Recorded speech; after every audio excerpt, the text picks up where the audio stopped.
두 번의 결혼, 두 번의 죽음, 그리고 진술의 공백. 2012년 2월의 어느 아침, 엘도라도 카운티 경찰은 이례적인 신고 전화를 받았습니다. 피해자도 직접 목격한 사람도 아닌 토드 윙클러를 대신해 전화를 건 이웃이었습니다. 44세의 이 남성은 새벽에 발생한 다툼 끝에 아내가 사망했다고 알렸습니다. 경찰이 도착했을 때 현장은 이미 청소되어 있었고 벽난로는 여전히 따뜻했으며 새 아이는 이미 집 밖으로 옮겨진 상태였습니다. 토드 윙클러가 결혼 생활 중 배우자의 죽음에서 유일하게 살아남은 것은 이번이 처음이 아니었습니다. 13년 전 그의 첫 번째 아내 또한 우발적인 사고로 결론 난 사건에서 목숨을 잃었습니다. 두 개의 사건, 서로 다른 두 시점, 그리고 너무 늦을 때까지 공개적으로 제기되지 않았던 하나의 의문이 있었습니다. 시청해 주셔서 감사합니다. 실제 사례 콘텐츠가 도움이 되셨다면 좋아요와 구독 부탁드립니다. 2012년 2월 27일 오전 10시경 캘리포니아주 엘도라도 카운티 보안관 사무소는 캐머런 파크 주거단지에 이웃을 통해 간접적인 신고를 접수했습니다. 신고에서 언급된 인물은 해당 지역 거주자인 44세의 토드 윙클러였습니다. 초기 정보에 따르면 토드는 아내인 레이첼 윙클러 37세와 심각한 다툼이 있었으며 아내가 사망했다고 전했습니다.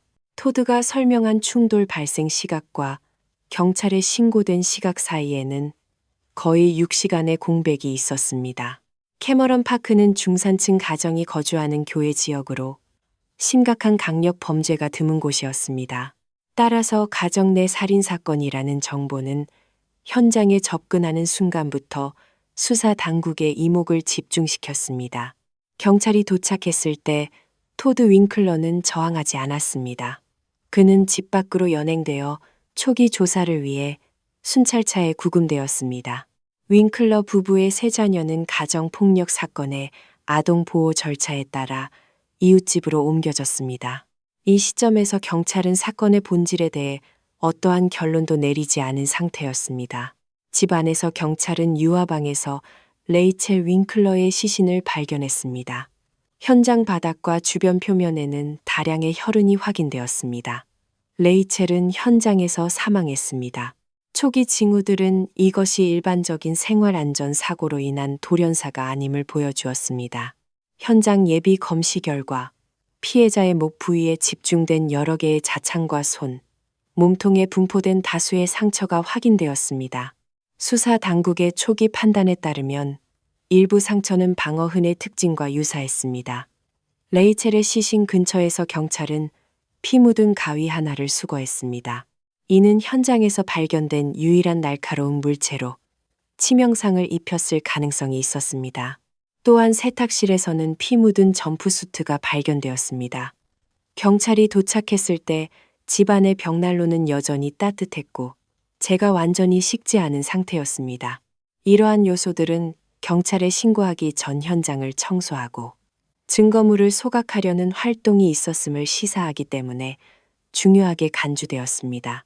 모든 증거물은 밀봉되어 법의학 분석을 위해 보내졌습니다. 수사 초기 단계에서 수사관들은 주목할 만한 세부 사항 하나를 기록했습니다. 토드 윙클러가 직접 911에 전화하지 않고 이웃에게 대신 신고를 부탁했다는 점입니다. 진술에 따른 사건 발생 시각과 신고 시각 사이의 긴 공백은 명확히 밝혀야 할 요소로 간주되었으나 당시로서는 동기나 연관성 정도를 판단할 근거가 부족했습니다. 토드 윙클러는 미 공군 전투기 조종사 출신이었습니다. 군복무 기록에 따르면 그는 사격 실력이 뛰어난 것으로 평가받았습니다. 제대 후 토드는 제약회사의 영업 담당자로 전직했습니다. 업무 특성상 그는 주중에는 베이에어리어의 임대한 집에서 지냈고 레이첼과 새 아이는 주로 캐머런 파크에서 생활했습니다. 이러한 생활 방식은 사건 발생 전까지 한동안 지속되었습니다. 토드와 레이첼은 결혼한 지 7년이 되었습니다. 이웃과 지인들의 평판에 따르면 그들은 비교적 안정적인 가정으로 보였습니다. 지역 경찰 기록상 이전에 접수된 가정폭력 신고는 없었습니다. 그러나 초기 인터뷰부터 일부 목격자들은 이 결혼 생활이 겉보기와는 달랐다는 정보를 제공했습니다. 예비 신문 과정에서 토드는 1년여 전부터 레이첼에게 외도 관계가 있었음을 알고 있었다고 인정했습니다. 상대 남성은 제임스 화이트로 확인되었습니다. 토드는 2월 27일 새벽 아내와 결혼 생활 회복에 대해 대화를 나눴다고 진술했습니다. 토드의 말에 따르면 레이첼이 양육권과 관련된 위협적인 발언을 하면서 대화가 급격히 긴장되었습니다. 토드는 레이첼이 가위를 들고 먼저 공격했다고 주장했습니다. 그는 좁은 공간에서 몸싸움이 벌어졌고 가위를 빼앗아 자기를 방어하기 위해 레이첼을 찔렀다고 묘사했습니다. 토드는 밖으로 도망쳤다가 레이첼이 아이들을 해칠까봐 다시 들어왔고 그 결과 또 한 번의 몸싸움이 이어졌다고 말했습니다.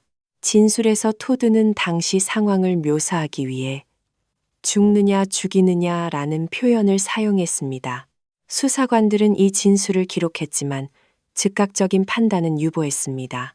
대신 그들은 진술을 현장 및 물리적 흔적과 대조하는 작업을 진행했습니다. 가장 먼저 고려된 요소 중 하나는 부부간의 신체적 격차였습니다. 토드는 체구가 더 크고 군사 훈련을 받은 경험이 있는 반면 레이첼은 폭력 전과나 전투 훈련 경험이 없었습니다. 그러나 이 시점에서는 이는 하나의 데이터로만 기록되었을 뿐 정당방위 주장을 반박하거나 확증하기에는 충분하지 않았습니다. 경찰은 토드의 손 상태에도 주목했습니다. 구금 당시 촬영된 사진에 따르면 그는 가벼운 찰과상만 입은 상태였습니다. 이러한 상처는 레이첼의 신체에 남은 상처의 수와 정도, 특히 토드가 묘사한 2번의 격렬한 몸싸움이 있었다는 가정과는 비례하지 않았습니다. 이 분석은 기록에 포함되었으나 결론은 발표되지 않았습니다. 수사 당국의 관심을 끈 또 다른 세부 사항은 토드가 현장을 청소하고 청소도구를 벽난로에 태웠음을 인정한 점입니다. 통상적인 절차상 경찰에 신고하기 전 현장에 개입하는 행위는 비정상적이며 진실 규명에 영향을 미칠 수 있는 것으로 간주됩니다. 토드는 공황 상태여서 깊이 생각하지 못했다고 해명했으나 이 해명은 추후 심리 및 법의학 분석을 통해 검증이 필요했습니다. 토드가 추가 신문을 위해 구금된 동안 경찰은 피해자 주변의 인간관계로 수사 범위를 확대하기 시작했습니다. 레이첼의 친한 친구들이 조사를 받았습니다. 일부 증언에 따르면 레이첼은 남편의 행동과 언행에 대해 우려를 표한 적이 있었습니다.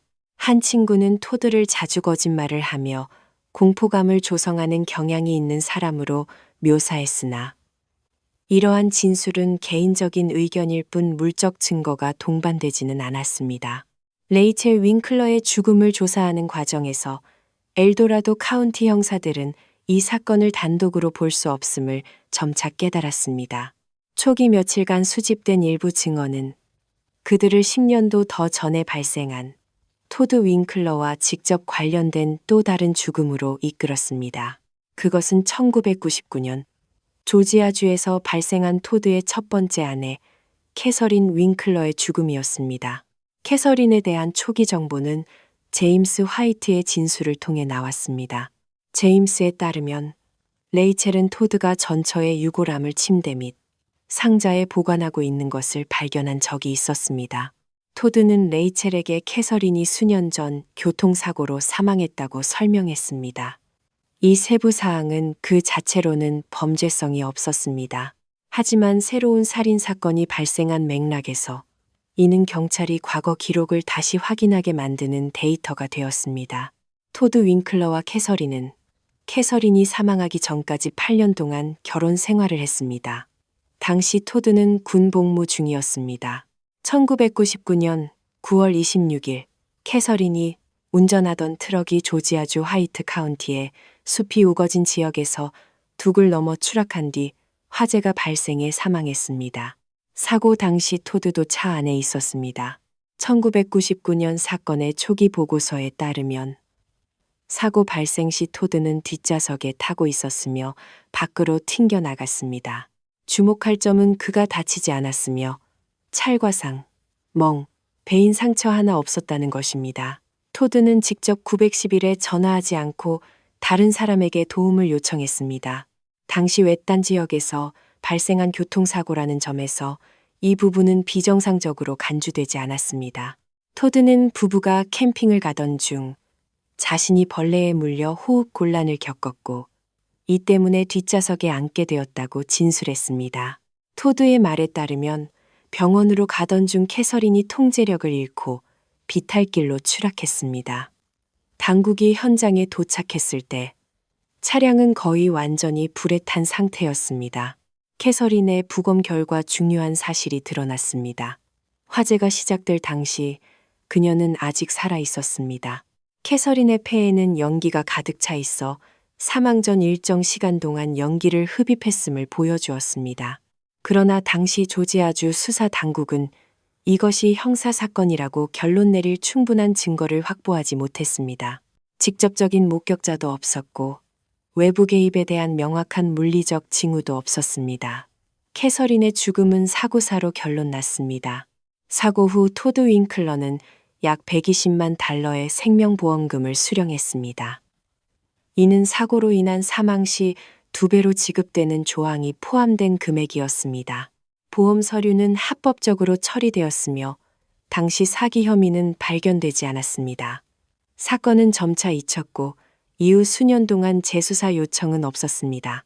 2012년 레이첼 윙클러가 사망하고 나서야 엘도라도 카운티 형사들은 조지아주 당국에 공식적으로 연락하여 과거 기록을 검토했습니다. 화이트 카운티 보안관 사무실의 한 관계자에 따르면 토드 윙클러라는 이름을 들었을 때의 첫 반응은 놀라움과 의구심이 섞인 것이었습니다. 제기된 질문은 무슨 일이 있었나가 아니라 이번엔 그가 누구를 죽였나였습니다. 이 발언이 법적 효력을 갖는 것은 아니지만 이는 1999년 사건 당시에도 완전히 해소되지 않은 의혹이 존재했음을 반영합니다. 캐서린이 맹렬한 화재 속에서 사망한 반면 토드는 부상을 입지 않았습니다. 토드가 뒷좌석에 앉아야 했던 이유인 벌레 물림은 의료 기록으로 확인되지 않았습니다. 사고 후 토드가 묘사한 호흡곤란 증세 또한 사라졌으며 임상적 증거를 남기지 않았습니다. 하지만 법적으로 이러한 의혹만으로는 사건을 제기하기에 충분하지 않았습니다. 새로운 직접 증거도 새로운 목격자도 없었으며 시간은 10년 이상 흘렀습니다. 조지아주 검찰은 두 죽음 사이의 유사성만으로는 기소를 진행할 수 없었습니다. 한편 캘리포니아의 수사관들은 행동학적 관점에서 두 사건을 비교하는 데 집중했습니다. 쉽게 눈에 띄는 공통점은 두 경우 모두 토드 윙클러가 유일한 생존자라는 점이었습니다. 두 사건 모두 그는 직접 911에 신고하지 않고 타인을 통해 알렸습니다. 두 상황 모두 토드는 신체적으로 큰 손상을 입지 않았습니다. 그러나 경찰은 접근 방식에 신중을 기했습니다. 한 남자의 두 아내가 의심스러운 상황에서 사망했다는 사실이 자동적으로 범죄의 증거가 되지는 않습니다. 형사들은 실제 데이터를 넘어서는 추론은 법정에서 레이첼 윙클러 사건을 약화시킬 수 있음을 이해하고 있었습니다. 캐서린의 기록을 검토하는 것과 병행하여 경찰은 토드와 레이첼의 결혼 생활 말기를 깊이 파고들었습니다. 레이첼의 친구와 친척들로부터 얻은 새로운 진술은 부부관계가 상당히 악화되었음을 보여주었습니다. 일부는 토드가 2006년 샌디에이고의 한 바에서 레이첼을 폭행한 적이 있다고 진술했습니다. 이 사건은 발생 당시 경찰에 신고되지는 않았으나 훗날 법정 증언을 통해 기록되었습니다. 레이첼의 아버지와 오빠는 토드가 극단적인 재정 계획을 제안한 적이 있다는 정보를 제공했습니다. 그중 하나는 보험금을 타내기 위해 교통사고를 위장하자는 아이디어였습니다. 이러한 이야기들은 개별적으로는 단순한 말에 불과했습니다. 그러나 1999년 사고 및 토드가 수령했던 보험금과 결부되었을 때 이는 중요한 맥락적 데이터가 되었습니다. 경찰은 두 죽음 사이의 연관성에 대해 즉각적인 결론을 내리지 않았습니다. 대신 그들은 레이첼 윙클러 사건의 법의학적 증거에 집중했습니다. 분석 결과 토드의 정당방위 진술은 피해자의 신체에 남은 상처 패턴이나 그 자신의 부상 상태와 일치하지 않는 것으로 나타났습니다. 토드의 손에 난 일부 상처는 자해 가능성이 있는 것으로 평가되었습니다. 이러한 결과는 캐서린 사건과 직접적인 관련은 없었지만 검찰이 토드의 진술 전반에 대한 신뢰도를 판단하는 데 영향을 미쳤습니다. 생사가 걸린 상황에서 일관성 없는 해명을 여러 차례 한 개인의 경우 각각의 개별 사건은 반복되는 행동 패턴이라는 렌즈를 통해 더 면밀히 검토하게 됩니다. 레이첼 윙클러가 사망한 지 이틀 후 토드 윙클러는 공식적으로 살인 혐의로 기소되었습니다. 기소 결정은 초기 법의학 결과의 종합, 토드의 일관성 없는 진술, 그리고 경찰 신고 전 현장이 의도적으로 훼손되었다는 징후에 근거하여 내려졌습니다. 그러나 당시 이 사건은 여전히 명백한 사건으로 간주되지는 않았습니다. 직접적인 목격자도 CCTV 영상도 없었으며 유일하게 확인된 흉기인 가위는 흔한 가정용품이었습니다. 법적 관점에서 이 사건은 행동의 해석과 정황 증거에 대한 진술 대조에 크게 의존하는 사건이었습니다. 그 때문에 재판 준비 과정은 2년 이상 소요되었습니다. 토드 윙클러에 대한 재판은 2014년 9월 23일 캘리포니아에서 시작되었습니다. 검찰 측 전략은 단 하나의 순간을 증명하는 데 집중하지 않고 레이첼이 사망하기 몇 달 전부터 시작해 아내의 죽음 후 토드의 행동으로 끝나는 일련의 사건들을 재구성하는 것이었습니다.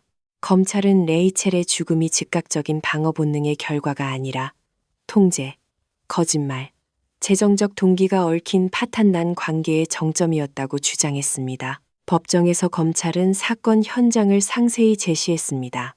법의학 전문가들이 증인으로 출석해 레이첼의 신체에 난 자창의 위치, 방향, 깊이에 대해 증언했습니다.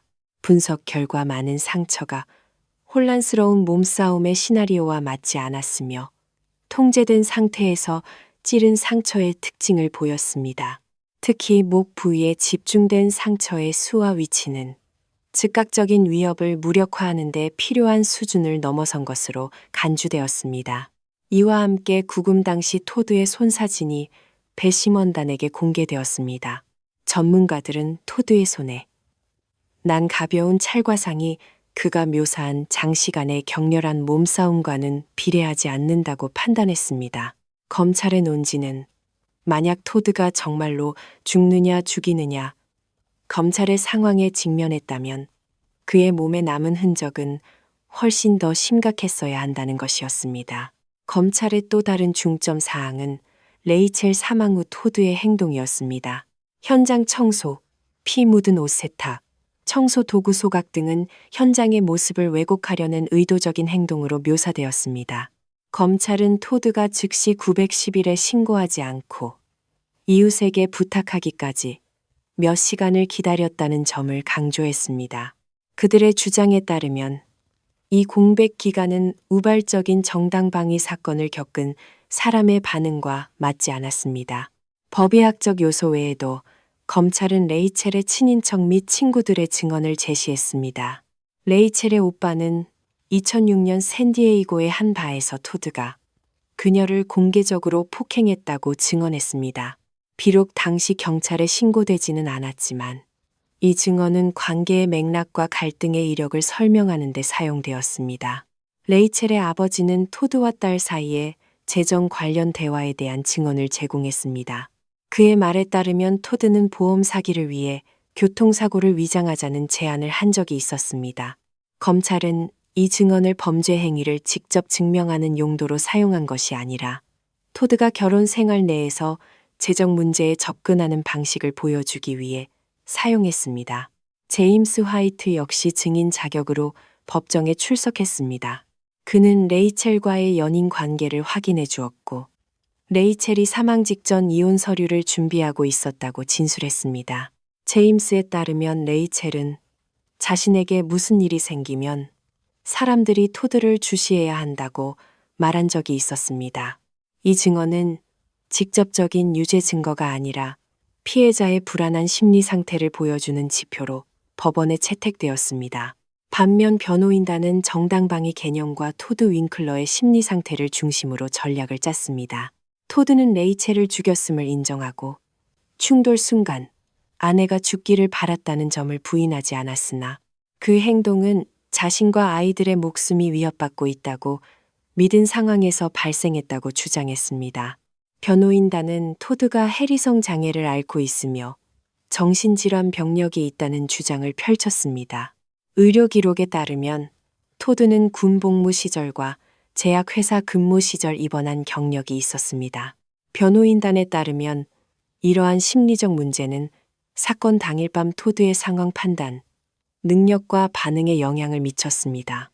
또한 변호인단은 검찰 측 증거의 불완전한 점들을 지적하는 데 집중했습니다. 그들은 직접 목격자가 없고 CCTV가 없으며 흉기로 지목된 가위는 집에 있는 물건으로 사전 계획 의도를 증명할 수 없음을 강조했습니다. 변호사는 또한 상처 해석의 정확성에 의문을 제기하며 극도의 스트레스 상황에서 상처의 수와 위치가 의도에 대한 절대적인 증거가 될 수 없다고 주장했습니다. 변호 전략의 중요한 부분은 레이첼 사건을 1999년 캐서린 윙클러의 죽음과 분리하는 것이었습니다. 변호사는 과거 사고를 언급하는 것이 배심원단에게 편견을 줄 위험이 있다고 주장했습니다. 법원은 캐서린 사건을 범죄 성향의 증거로 간주하는 것은 불허하되 배경 정보로서 제한적인 수준의 언급은 허용했습니다. 양측의 공방이 끝난 후 배심원단은 하나의 핵심적인 법적 질문에 집중하도록 안내받았습니다. 2012년 2월 27일 밤 토드 윙클러의 행동이 캘리포니아 형법상 정당방위 기준을 충족하는가, 토드가 레이첼의 죽음을 초래했는지 여부는 재판 대상이 아니었습니다. 그가 이미 그 행위를 인정했기 때문입니다. 유일한 초점은 치명적인 무력 사용의 합법성이었습니다. 캘리포니아 법에 따르면 정당방위는 무력을 사용하는 사람이 생명이나 신체 안전에 대한 심각하고 즉각적인 위협에 직면했다고 합리적으로 믿었으며 그 상황에서 사용한 무력의 정도가 필요했다고 인정될 때만 성립합니다. 배심원단은 이 기준을 재판 내내 제시된 모든 증거와 대조할 것을 요구받았습니다. 평결 심리는 짧게 진행되었습니다. 약 1시간의 토의 끝에 배심원단은 법정으로 돌아왔습니다. 짧은 심리 시간은 구체적으로 설명되지 않았으나 절차상으로 볼 때 배심원들이 일련의 증거를 평가하는 방식에 대해 비교적 빠르게 합의에 도달했음을 보여주었습니다. 2014년 10월 22일 배심원단은 토드 윙클러에게 살인죄 유죄를 선고했습니다. 이 판결은 피고인의 정당방위 주장을 받아들이지 않았음을 의미합니다. 배심원단의 판단에 따르면 법의학적 증거, 증인들의 증언, 그리고 레이첼의 죽음 전후 토드의 행동은 피할 수 없는 즉각적인 위협에 대한 합리적 믿음 기준을 충족하지 못했습니다. 선고 공판에서 법원은 가중 요소와 감경 요소를 검토했습니다. 가중 요소로 검찰은 행위의 폭력성, 피해자에게 가해진 상처의 수, 그리고 사건이 가정 내에서 아내를 대상으로 발생했다는 점을 강조했습니다. 또한 현장 훼손 및 경찰 신고 지연 행위도 피고인에게 불리한 요소로 간주되었습니다. 감경 요소로 변호인단은 토드 윙클러의 입원 이력과 해리성 장애 진단을 포함한 정신, 건강 기록을 계속해서 제시했습니다. 그러나 법원이 인정한 전문가들은 이러한 심리적 문제가 범행 당시 토드의 형사 책임을 감경할 만큼 충분하지 않으며 인지 능력이나 행동 통제 능력 상실의 기준에 도달하지 않는다고 판단했습니다. 결국 토드 윙클러는 종신형을 선고받았으며 가석방 심사를 받기 위해서는 최소 26년을 복역해야 합니다. 이는 법원이 범죄 행위가 특히 심각하다고 판단했음을 반영한 형량이지만 법 규정에 따라 미래에 재검토될 가능성은 열어두었습니다. 토드 윙클러는 캘리포니아주 마린 카운티에 위치한 샌텐틴 주립교도소로 이송되었습니다. 수감 기록에 따르면 그는 이 사건과 관련해 추가적인 혐의로 유죄 판결을 받지는 않았습니다. 법적으로 레이첼 윙클러 사건은 종결된 것으로 간주됩니다. 주목할 점은 토드가 1999년 캐서린 윙클러의 죽음과 관련해서는 기소되지 않았다는 것입니다. 두 사건은 언론 분석에서 자주 함께 언급되지만 미국 사법 시스템은 이를 완전히 별개의 기록으로 처리합니다. 조지아주 사고를 재수사할 만큼 강력한 새로운 증거가 없었으며 검찰은 유사성이나 의혹만으로 소급하여 기소할 수 없었습니다. 이는 형법의 핵심 원칙을 반영합니다. 아무리 합리적인 의심이라 할지라도 증거를 대체할 수는 없습니다. 캐서린 윙클러의 죽음은 여전히 많은 의문이 풀리지 않은 상태지만 공식 기록상으로는 사고사라는 결론이 유지되고 있습니다. 선고 후 레이첼 윙클러의 유가족은 법원의 판결을 수년간 이어진 과정의 법적 종결로 받아들인다고 밝혔습니다. 토드 윙클러가 이 판결에 대해 항소하여 성공했다는 정보는 없습니다. 재판 후 절차는 일반적인 규정에 따라 진행되었습니다. 토드 윙클러 사건은 직접 목격자가 없는 가정 내 살인 사건을 사법 시스템이 어떻게 처리하는지 보여주는 전형적인 사례로 법률 및 수사 전문가들에게 평가받습니다. 사건 기록은 행동 분석, 진술의 일관성, 그리고 법의 악적 증거가 정당방위 주장을 반박하거나 수용하는 데 있어 얼마나 중요한지를 보여줍니다. 초자연적인 요소도, 자극적인 증거도, 치명적인 행위를 인정한 것 외에 결정적인 자백도 없었습니다. 사건 전체는 상처, 시간, 사후 행동, 관계의 이력 등 작은 세부 사항들로 구성되었습니다. 이러한 요소들의 결합이 최종 판결로 이어졌습니다. 사법기록상 토드 윙클러 사건은 여기서 끝납니다. 토드는 계속해서 종신형을 복역 중입니다. 레이첼 윙클러의 죽음은 합법적인 정당방위 요소가 없는 살인 사건으로 확정되었습니다. 캐서린 윙클러의 죽음은 여전히 교통사고로 기록되어 있습니다. 두 개의 다른 결론, 두 개의 다른 시점, 그리고 두 기록 사이에 선 단 한 명의 피고인. 법률 시스템은 추측이나 감정이 아닌 각 사건이 가진 증거에 기반하여 개별 사건을 처리합니다. 그것이 현재까지 이 사건이 공식 문서에 기록된 방식이기도 합니다.